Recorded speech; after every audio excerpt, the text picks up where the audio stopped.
So let's begin with the Kuje jailbreak. One of the Boko Haram escapees has been arrested in Nasarawa after they escaped when the Kuje prison was attacked by terrorists. So six alleged top financiers of Boko Haram and ISWAP were also among the inmates set free by terrorists. But first, Nigerians would like to know your reaction to this disturbing story. I'm extremely disappointed that this has happened. I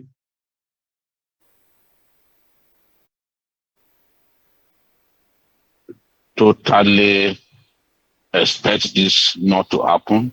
I warned when the last attack on a custodial facility happened in Oyo State.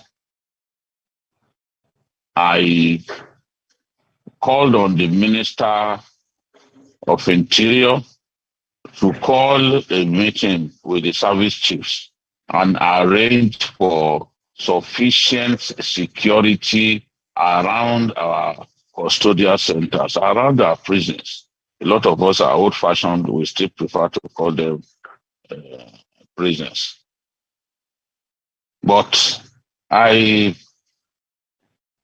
do not think that my advice was taken. It's such a massive shame that some of us spend time advising people in government based on the things that we see, based on our experience when it comes to security matters, based on our interactions with security stakeholders, including some of the most junior security operatives in our country.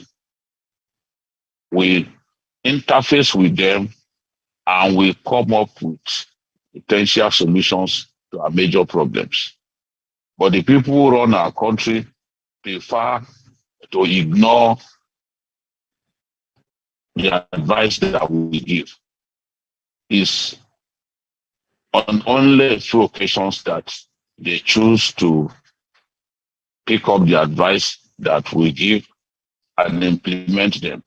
Nigerians who are used to watching me on Journalist Hangout will know that for a long time, I was pushing for the Nigerian army to move away from its defensive posture and take on an offensive posture against the Boko Haram terrorists. They have begun to do that now. We are taking the battle to their enclaves now. And everyone can see that there is good improvement in the Northeast. When was the last time that anybody had that a Nigerian army base was overrun by the terrorists? Whereas this was much common in the past. Although the army will come out to say they repelled it, we know that on many occasions, in fact, on most occasions, when they claim that they repelled an attack on their base, is actually a lie from the pit of hell. Sometimes their bases would even be destroyed. The armor tanks will be destroyed on location, and they will come and tell Nigerians that they repelled the attack, just as it happened in Baga and even Dikwa. So many places where the army was dislodged and were fed lies that they repelled the attack. Today, the truth is evident that the army has made tremendous gains in the Northeast, thanks to their change of strategy, thanks to improvements in supply of weaponry, thanks to improved morale on the part of the soldiers and the excellent work that the current army staff is doing in the area of welfare of troops, including rotation of troops who had been on the battlefield for years. They are now being regularly rotated. He even created a plan whereby soldiers could be flown to go and see their wives, see their families, and then come back. You know, These things are helping, and more Boko Haram terrorists have fled the northeast. They'll come to the north central.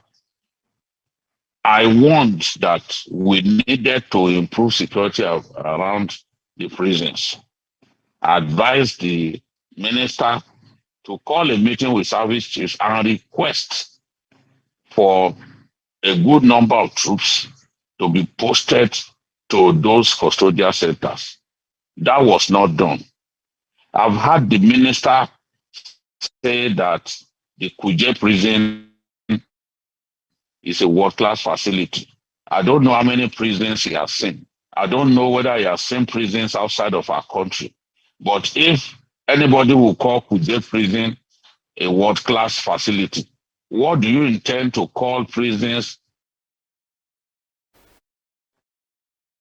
in countries like Finland, like a five-star hotel, complete with golf courses, complete with grill machines, complete with tennis courts and the rest of them for the prisoners to even loosen up their muscles. So I don't know what the minister was talking about by describing it as a world-class facility.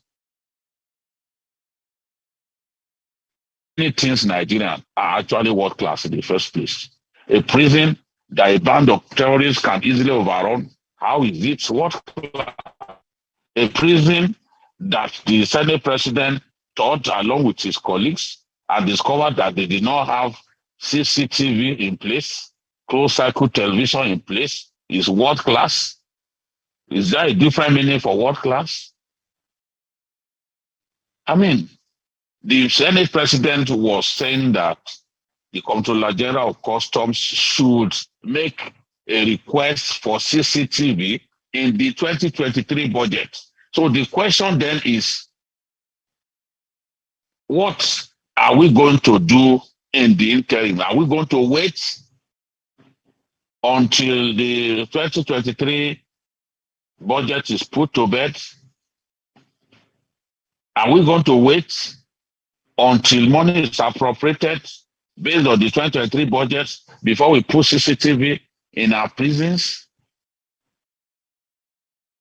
So even if we say that, okay, we had, because I also listened to the commander of the Nigerian Army base in Gwagwalada, who said there were about 50 security operatives in total around the prison. We always make this mistake.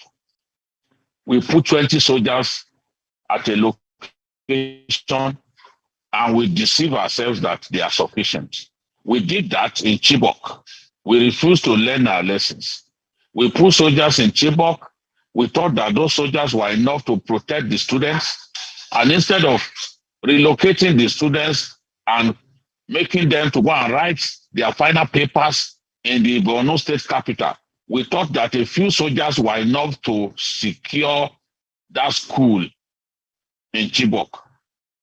But Boko Haram came with far more men that the soldiers we put on ground, overwhelmed the soldiers, came with the same weapons that the soldiers had. The soldiers looked inferior and they fled for their lives.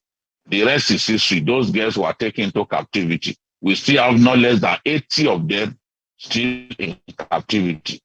So if we had 50 men guiding Kuje prisons, all of them armed, including the police, the custodial officials themselves, custodial security officials, and the army.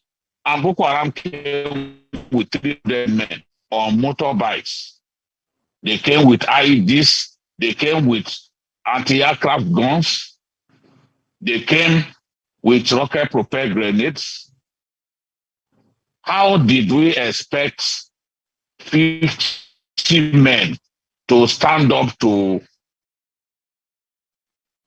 more than 300 fighters? They must be musicians. They must be magicians to get the job done. So I've heard that, yes, our own security men bowed to superior weaponry. That is exactly the truth. The weapons that the enemy deployed was enough to overwhelm the security operatives guiding the prison.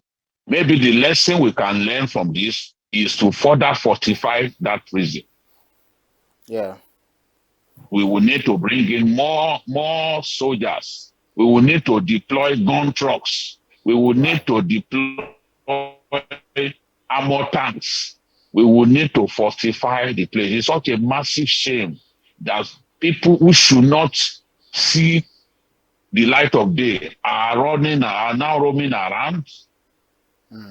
Murderers are now roaming around. They've been let loose. Of course, this has tremendous implications for our Right. well-being, for the safety of the federal capital and adjoining states and cities. So Right. we've got to do what is right.